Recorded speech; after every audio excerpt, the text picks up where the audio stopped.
Okay, welcome everybody to What's New and Coming Up with Lipedema. I am Siobhan. I'm the research specialist with Lipedema Simplified, and I'm joined here by Catherine Sayo. Catherine, say hello. Hi, everyone. Good to be here. It is cold, cold, cold in New England.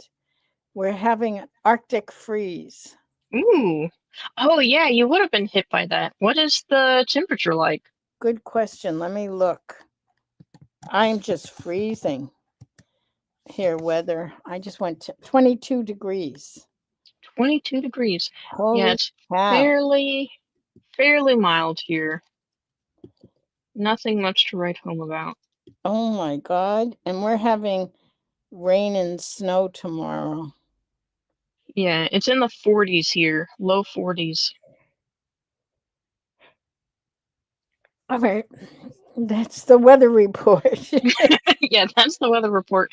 And by the way, for the people who are watching, please make sure to say hello in the chat. You can share what your own weather is, or whatever else if you like, what you had for breakfast or lunch at this point in time, probably. How you're feeling, any questions you have. We are here for you. And Jenny popped up in chat and said, "Hi, Catherine and Shabad. It's cold and wet on the island too. Good to know." Oh, wow. I'll tell you. Though I don't seem to mind it when I don't have a lot I need to do. I Mm-hmm. definitely did not go to the pool in this weather. That's not surprising. Yeah, I will go over the weekend though. I am, And yeah. yeah, and Patsy said, "Hello, cold, rainy, winter drizzle. Feeling great today." Yeah, it's kind of the same here. A little bit like light drizzly rain, but not really. A little bit cold, but not really. But nice walking weather at least. Oh, that's good. Yeah. Are you in the city or are you in the country? Not really either. It's more of like a apartment suburby area that's not too like a half hour walk from downtown, and then we can take a train from downtown into Stockholm. So slightly north of Stockholm in a living area. So is it like the suburbs? Mm, it's like a bunch of different apartments, like a cluster of apartments. It's very similar to where I'll be living in Sioux Falls. Like some apartments, and then a little ways away is downtown where all the stuff goes on. Mm-hmm. Okay, that makes sense. Yeah. So let's So see. We do have some things coming up. At least one thing. Um, so the next thing coming up is a fireside chat with Nora Carr. And this is going to be focused on navigating lipedema surgery with confidence. And this will be on Thursday, December 11th. So that would be next Thursday, this upcoming Thursday at 6 p.m. Eastern. And this will be a free webinar. Is that correct? A it's a fireside. Anybody? fireside chat. Yeah. Yeah, it's get a cup of tea, think about your questions, and come and hang out. It's they're very informal. And so Nora is a nurse practitioner, so she comes with background in healthcare, but she's really coming as a lipedema patient who's gone through a lot. She's lost over 100 pounds and has had two of, I think she's going to have 4 surgeries.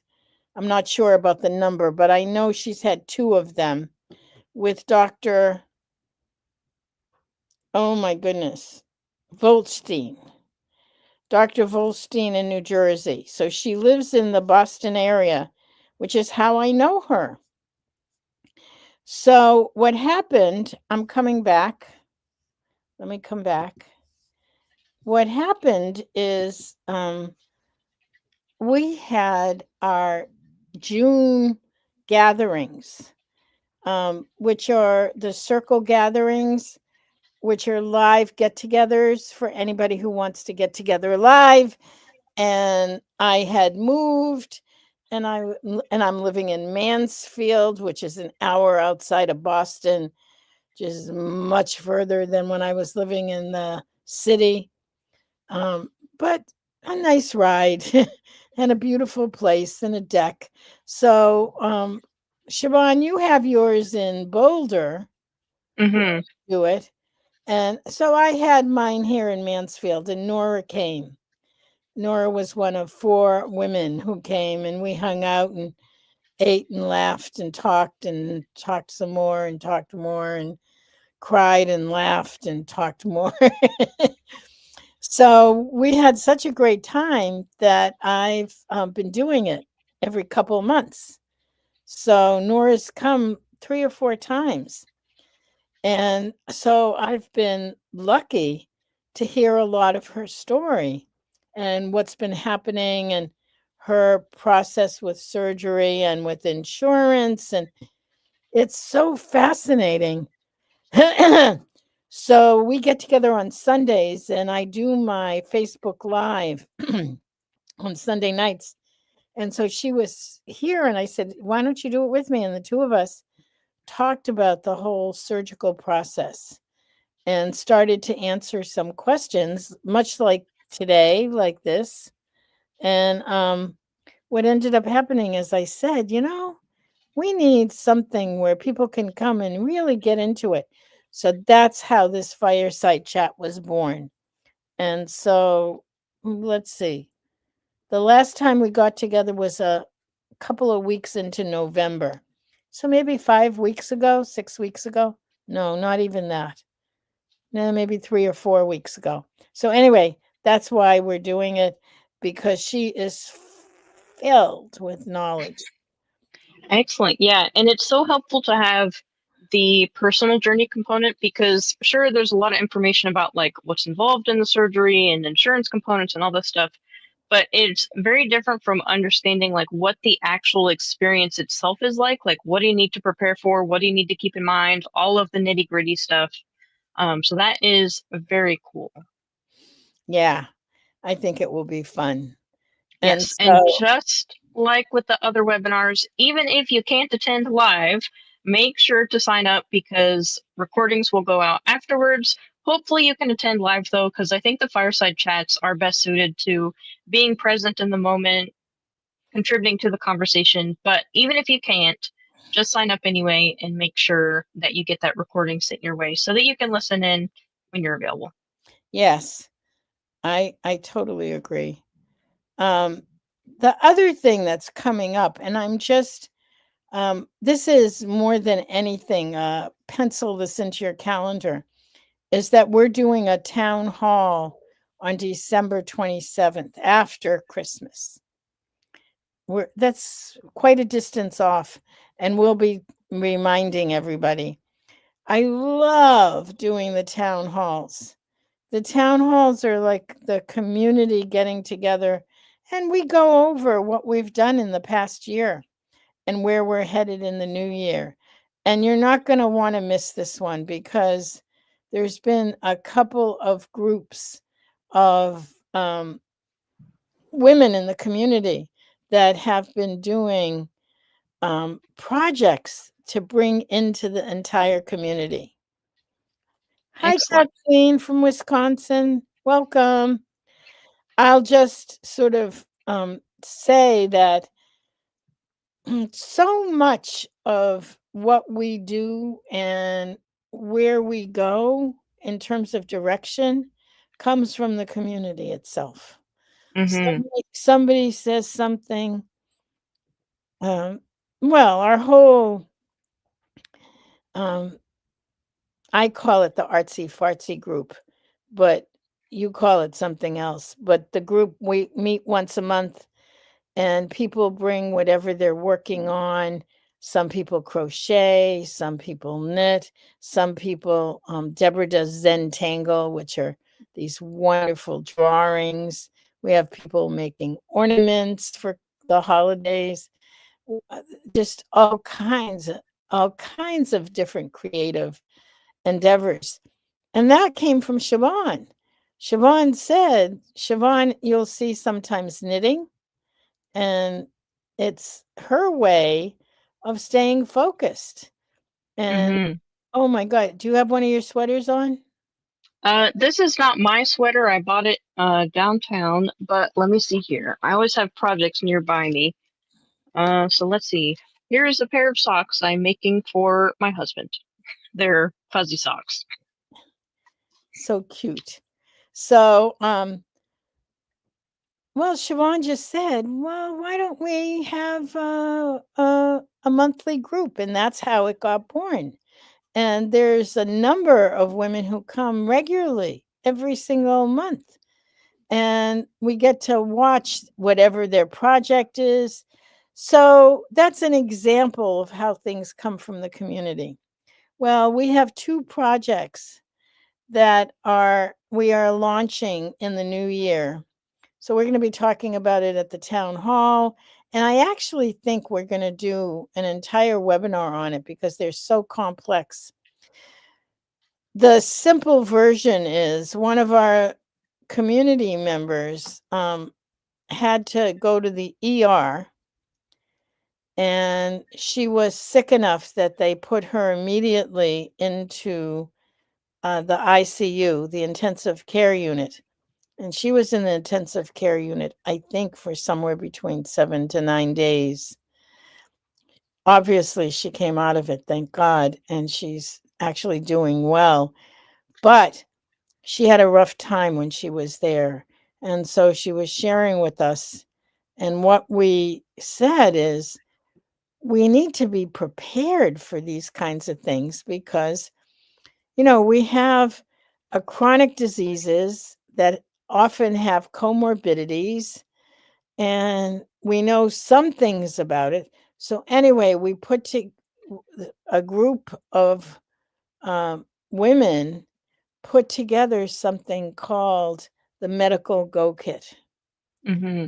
So it is a way for each of us to put together something that can be used in an emergency. And the way that we thought about it was like when you're pregnant, you're not going to wait until the last minute to put your bag together.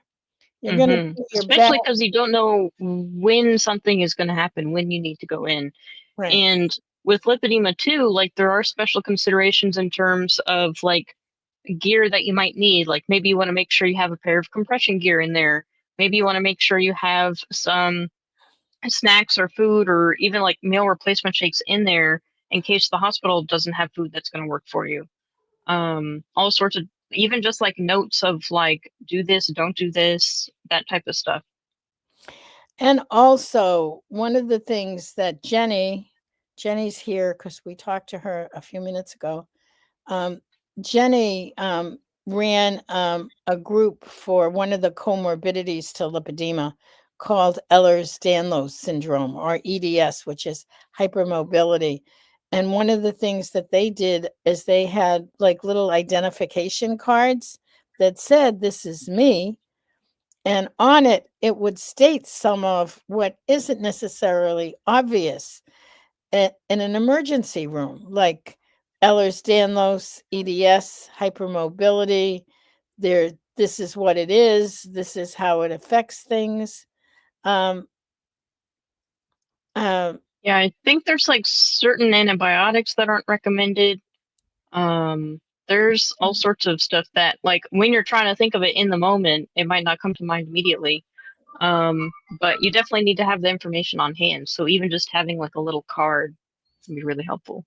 so that's how this all got started. And then the other project that got started is this. There's something that each and every one of us know without any doubt, which is how our lives are going to end. The one thing that we can all be certain of is that each and every one of us, at some point are going to pass. And yet we live as if that wasn't a reality.